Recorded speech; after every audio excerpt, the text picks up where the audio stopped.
皆さん、こんにちは。お元気ですか？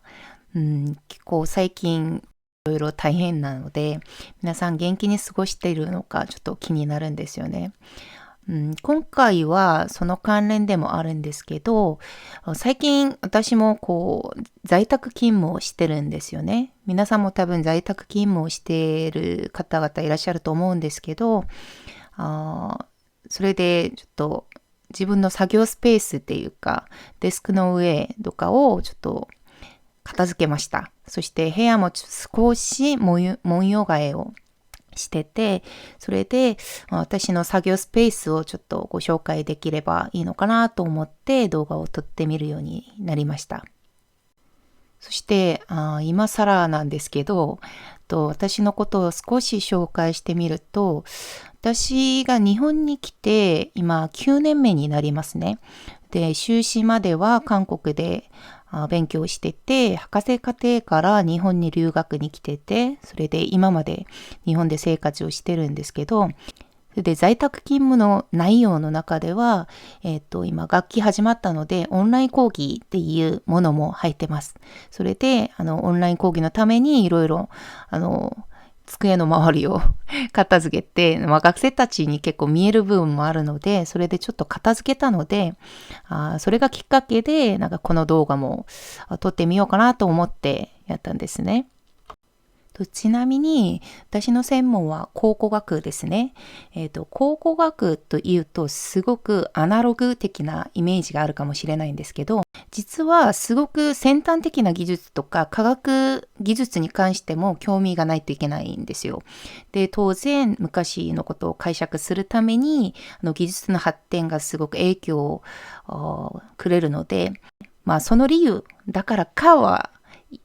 言えないんですけど、私結構なんか文房具オタクではあるけど、機械好きでもあるんですね。なのでデジタル関連の機器やすごく、機械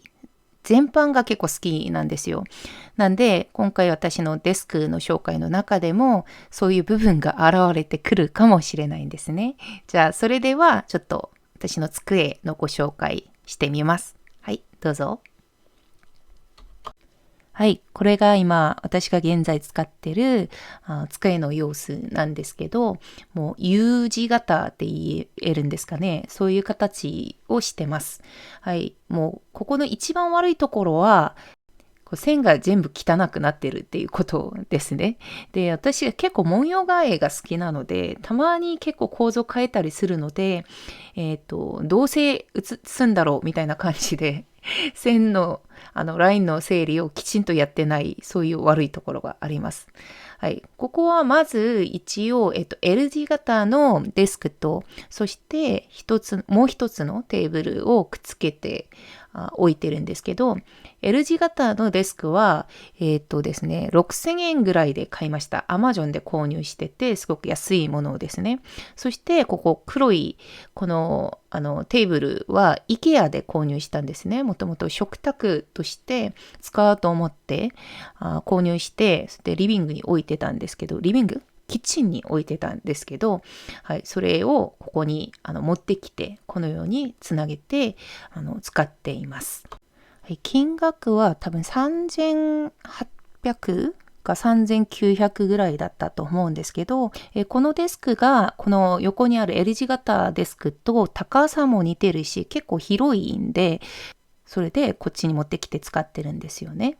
そして私が文房具オタクじゃないですか。はい、この辺ではちょっとアナログ的な作業とか、ノートを書いたり、このように論文を読んだりする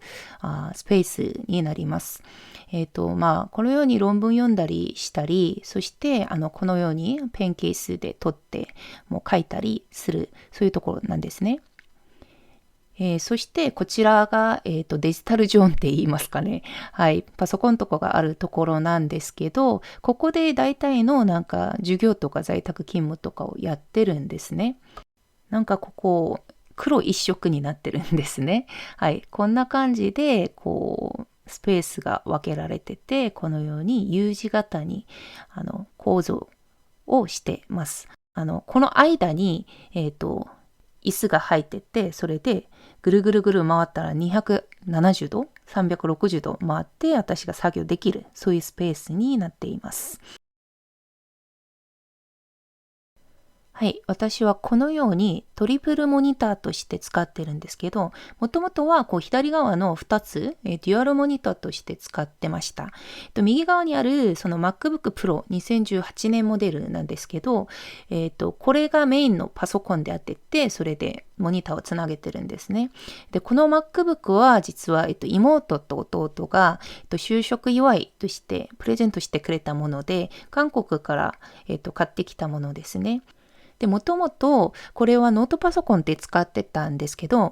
仕事用にまたプロジェクト用に使う MacBook が別にできたので、これは家の中でこのように固定してて、デスクトップのように今使っている状況です。で、それで、MacBook のキーボードも韓国式キーボードなんですけど、実は私は日本語配列のキーボードをよく使います。その理由は、後でまた説明すると思うんですが、それでキーボードを別につなげて使ってるんですね。で、それで左側に、ポータブルモニターをつなげてデュアルモニターで使ってて、で、右側にあるこの大きいディスプレイは、もともとは私が寝室で使ってたものでした。古い昔から使ってた2011年モデルの MacBook を、テレビのように使ってたんですけど、そのパソコンにつなげてテレビ側に使ってたんですね。で、実は最近、知り合いからテレビを1台もらうことになっていて、それで、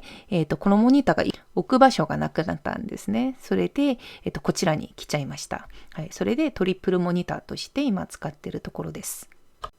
で、そして実はこのようにデュアルモニターとか、トリプルモニターになると、オンライン講義とかそういう時にも結構使いやすくなりますね。実は私の場合、この MacBook に内蔵されているカメラで、オンライン講義をしてるんですけど、そのメインの機器、オンライン講義をしてる機器以外に別なモニターでなんか授業に関する資料とか PPT の資料とかをこう出してて、そこからいろいろ連動しながら使えばすごく便利なので、一つのモニターよりは2個3個つなげて使った方が全然講義を進める時には結構楽になります。そして一番左側のこのポータブルモニターなんですけど、PWAT 機能って言いますか、横縦を変えることができるので、90度とか回して、それでなんか論文とか、縦長い文書とかを参考にしながら作業するときにはすごく楽ですね。これをなんかこう、方向変えてすぐ使えばいいので。そしてポータブルモニターだから結構持ち歩くこともできてて、結構便利に使える、そういう、いいこうです。はい。それで、右側の大きいモニターなんですけど、これ多分画面が大きいんで、目が疲れたり、そして大きい画面で使わないといけない場面にはすごくこっちの方が楽です。で、実は、解像度は、一番大きい右側のモニターが一番低いんです。そして MacBook が多分2000いくらですよね。で、そして一番左側のポータブルモニターが 4K なんですけど、実はこのようなポータブルモニター、とかは 4K にすることを私は結構お勧めしません。はい、画面が15インチとかちっちゃいんで、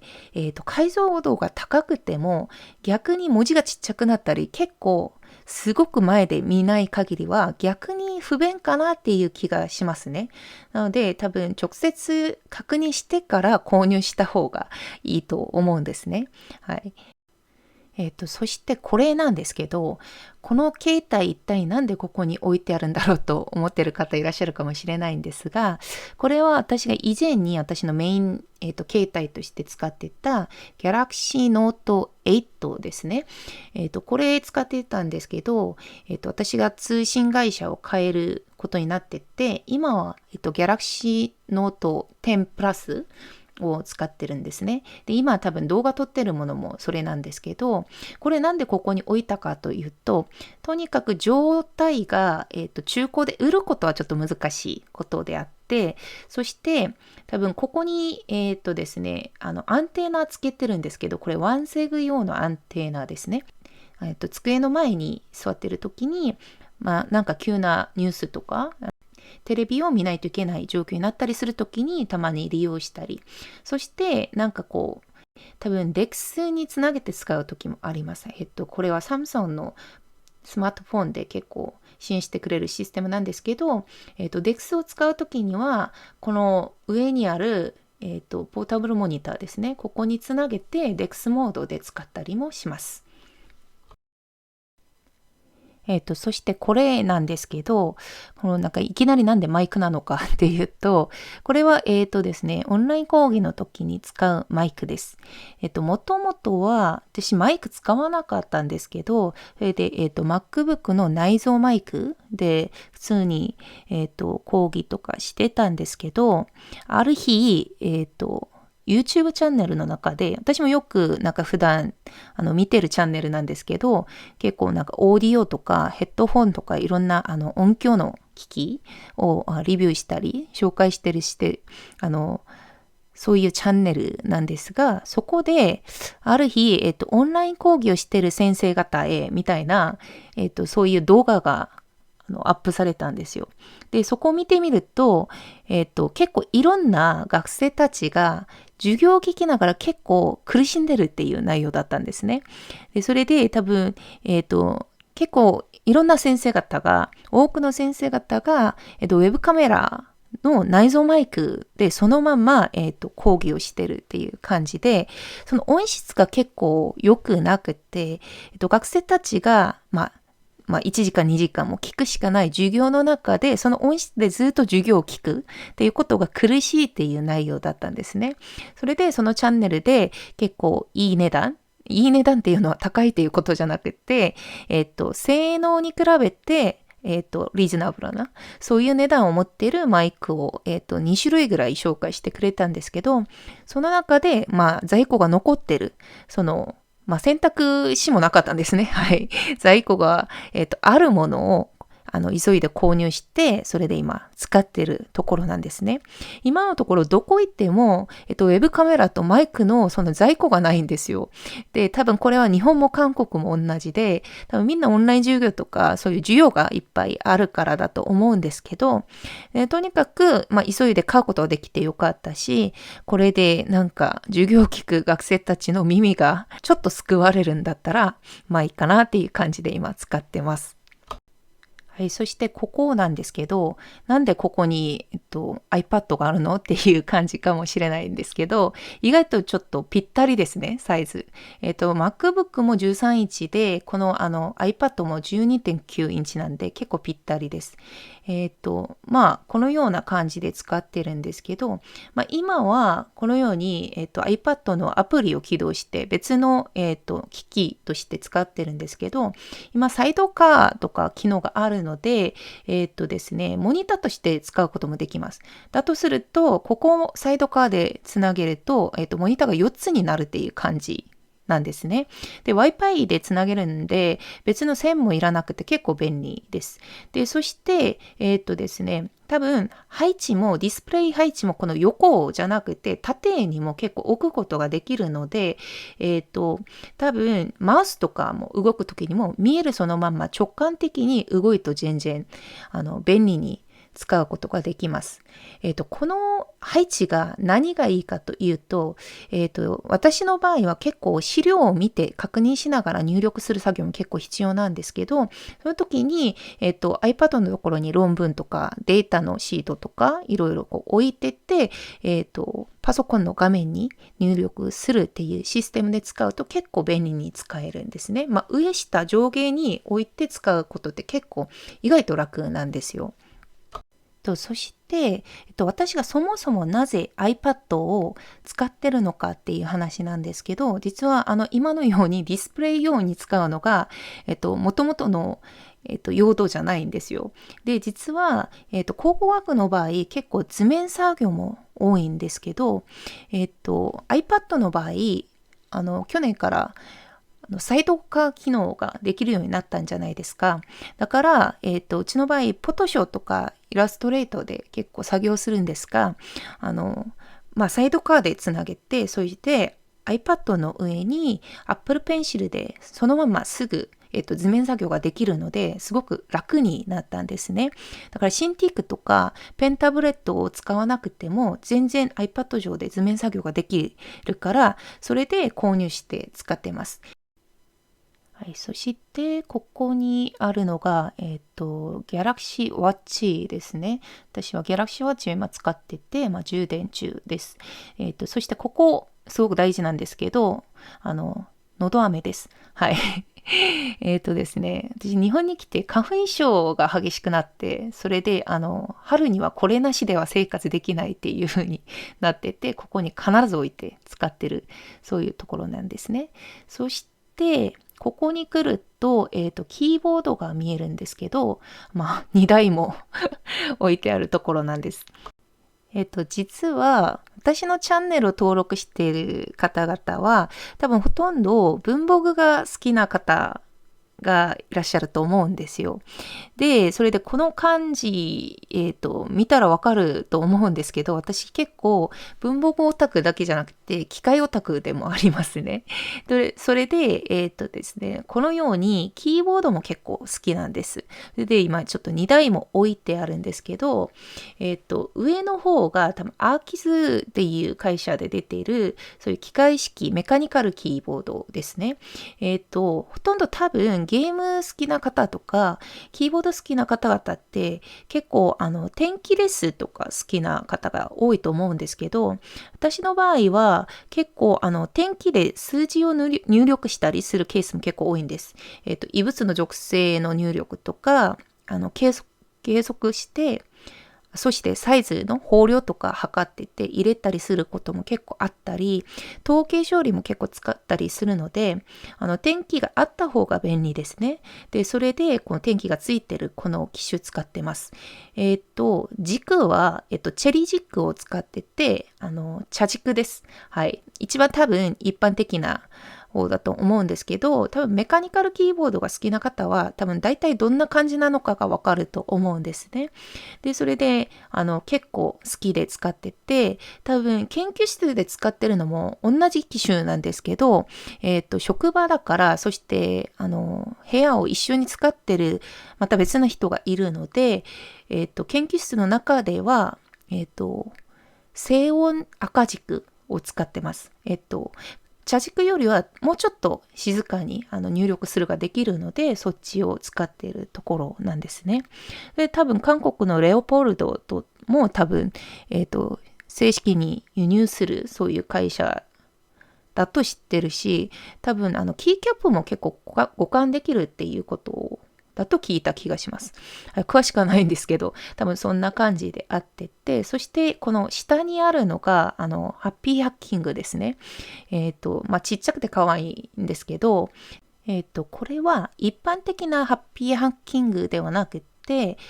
上のように多分日本語配列なんです。ハッピーハッキングってもともとは、英語配列が基本なんですけど、これは日本語配列ですね。で、私の場合、日本語配列のキーボードを、よく使うんですけど、それがなぜかというと、私がよく使う、言語っていうか入力する言葉は、日本語、韓国語、英語、これで3カ国語をよく使うんですけど、これを普通のキーボードで入力しようとすると、文字っていうか、言語の変換が結構めんどくさいんですよ。で、私の場合、Mac 使ってるので、Mac の基本のキーボードには、このように、かな入力、英語ですね。英語入力と、そしてかな入力っていうところが分けられてるんですけど、それは日本語配列の MacBook のキーボードだけです。ですね、英語配列とか韓国語のキーボードになると結構入力がめんどくさくなるんですね。日本語配列のキーボードを使うと、英語と日本語に変換するのは結構楽にできるんですね。キー一本で押すことできてて、そして、とにかく私がその日本語配列の Mac キーボードにすごく慣れてしまったっていうところがあるんですね。それで、日本語配列のキーボードを使った方が私的には作業の効率が高くなるので、それでなるべく日本語配列のキーボードを使ってます。そしてこのハッピーアキングなんですけど、もともと英語配列が基本なんですが、日本語配列の場合、特殊なものがあります。これは方向キーがあることですね。ハッピーアキングって結構配列が苦手な方が多いんで、これは結構初心者向けだなっていう思うぐらいに、そんなに、不便なく使うことができてて、よく愛用して使ってます。それでそもそもなぜ2個も使ってるのかっていうことなんですけど、実は私ハッピーアキングの打ち心地が大好きなんですよ。で、静電容量無接点って言ってて、メカニカルキーボードとはちょっと違くって、それでなるべくハッピーアキングを使いたいんですね。で、天気を使わないといけないしょうがない時だけ上のメカニカルキーボードを使うことにしてます。はい。そしてですね、こっちには多分、ブラックベリーキー2ですね。これは私が韓国の SIM カードを入れて使ってる機種なんです。はい。もともと私、ブラックベリーマニアで、いつもブラックベリー使ってたんですけど、多分、日本でお財布携帯が使えないので、それで今はサムソンのギャラクシーシリーズをメインで使ってるんですね。で、それでこのように U 字型になってて、こちらが多分電子書籍です。Kindle Oasis と Nook Glossary っていうところと、そして、Kobo Polymerっていう機種なんですね。そしてここ有効ボードあるんですけど、これダイソーで購入したものです。何もさしてない状況で今、ただ置いてるだけなんですけど、ここケーブルとかいろんなラインを後ろに隠してる用途で、一応今は縦っていうところなんですね。全然、ラインの整理全然やってないくせにここだけ片付けてる感じしてるんですけど、こちらは、ペンケースっていうかペン刺してるところなんですが、これはネオスマートペンっていうペンなんですね。これ結構いいです。はい。紙に入力すれば、そのまま、電子的に保存できるっていう感じなんで。で、そしてこれは、あと私が一番今気に入っているペンなんですね。今年入って一番頻繁に使ってるペンなんですけど、これは多分後ほど、他の動画で紹介したいと思ってます。これはマイルドライナーともまた違う魅力があってて、結構活用できるペンなんですね。はい。はい、このように普段使っているペンとかはこのように刺して使ってるんですね。そしてここに後ろにある、無印から買ってる収納グッズなんですけど、ここに結構ここにも万年筆とかやっぱペンとかいろんなもの小物を入れて、保管してますね。はい。ですね、ここではまた、論文読んだり、結構ノート書いたり、本読んだり、そういうスペースなので、スタンドもあってて、ここ、一応充電器もあるんですけど、メモとかも取ってます。これは、糸屋とリーガルパッドのところとコラボして出してるメモ用紙なんですけど、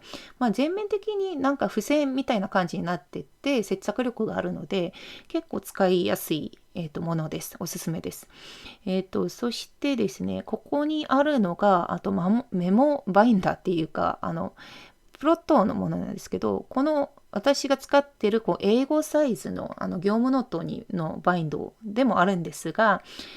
こんないい革をこのようにいろんな製品を作っちゃってるので、私の財布がすごく軽くなってる感じなんですけど、それぐらい私が結構好きな製品なんですね。これはリングが3つなんですよ。で、これで結構メモ用とか使ってるんですけど、全然エイジングされてないですね。はい。その分、そこまで持ち歩いてないっていう感じなんで、結構違うんですよね。そしてこれは、この間の動画でも紹介してたアウラエステルの文庫本サイズのバインダーなんですね。木造ノートを書いてるし、ほぼ日の中身を入れて使ってます。で、ここは授業で使ってる本とか、今見てる書籍とか、いろいろ専門関連の、本とかが今置いてあって、こっちは論文ですね。ですね、これソニーのデジタルペーパーっていう機種なんですけど、これは A4 サイズです。はい。これ、多分2016年ぐらいに発売されてるものなんですね。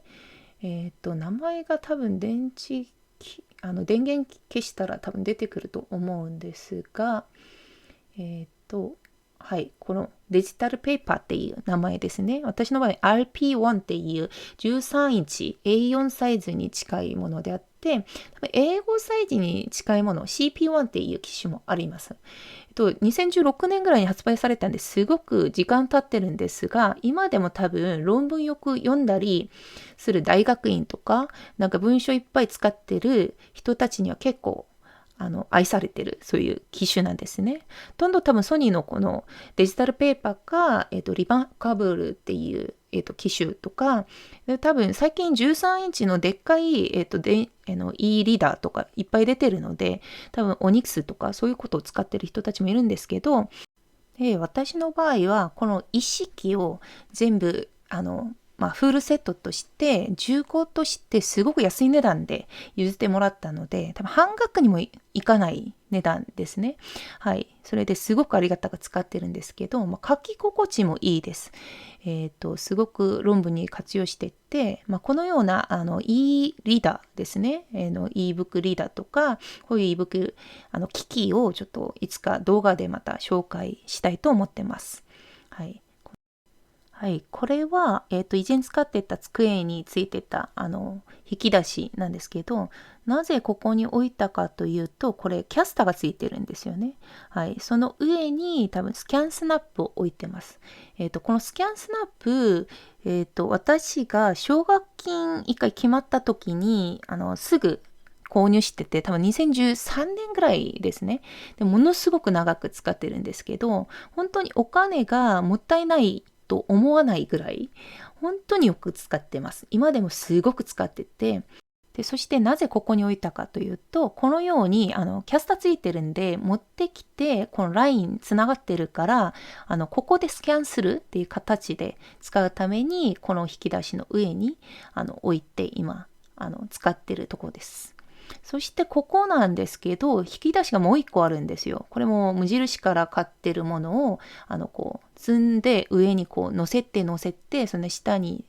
キャスターをつけてるだけのものなんですけど、これなんか文房具用の小物を入れるのに結構楽なんですよね。特にサイズがすごくぴったりなものがあってて、こっち見てみると、多分トラベラーズノートなんですよね。そのなんかこうリフィルノートが結構ぴったり入るサイズなんですよ。それですごく保管とか、なんかこういう風に仕切りを置いて、いろんな小物を収納するために使ってるものなんです。はい、こんな感じで私が普段使ってるこのデスク、机の紹介をしてみたんですけど、でも私がこのような動画を一回も撮ったことがないんで、すごく見づらい動画だったと思うんですね。本当に申し訳ございません。はい。ですね、結構バタバタしてて、多分うまくできなかったとは思うんですが、少なくとも私がこのような環境で動画を撮ったり、生活してるところをちょっと共有したくて撮ってみました。これからちょっと、練習していい動画撮れるように頑張りたいと思います。はい、今日はこの辺までしたいと思うんですけど、今まで長い時間動画見てくださって本当にありがとうございます。また次の動画で会いましょう。はい、バイバイ。